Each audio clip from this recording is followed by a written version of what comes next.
Hey friends, welcome to week 2 of Finding the Right Hills to Die On. This week we're looking at the idea of belonging, because life group isn't just where you learn, it's also where you're known. It's where you meet Jesus in a group that welcomes you just as you are. We're in Acts 15:22 through 35 today, and the decision made here builds on the conflict that we explored last week. The apostles and the elders, they send a letter to the Gentile believers, affirming that salvation is by grace, not by obeying the law. That letter told the Gentile Christians, you belong here. See, the Jerusalem church doesn't just send a letter. They send trusted leaders, Judas and Silas. They send them with Paul and Barnabas to personally deliver it. Why? Because a letter alone isn't enough. People need faces, voices, they need relationships. Verse 31 says, the church in Antioch rejoiced because of its encouragement. Why? Because it confirmed their full inclusion into the family of God. This week, we also connect this story to Jesus' warning in Mark 7 about how the Pharisees replaced the commandments of God with the traditions of men.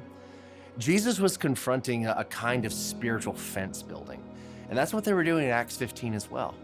And that's what we have to guard against in the church today. See, churches can drift in 3 ways. They can drift from advancing the mission to preserving tradition. So we start caring more about keeping things the way they've always been than reaching the next person for Jesus. They can drift from grace to law. So we elevate man-made standards above the grace that saved us. And they can drift from an emphasis on internal transformation to an emphasis on external conformity. We focus more on behavior than on heart-level change.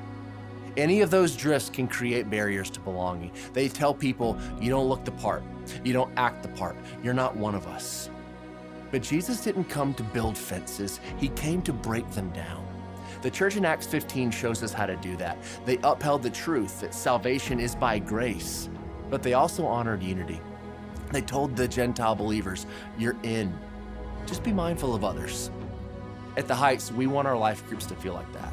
We want guests and longtime members alike to know this is a place where you can belong.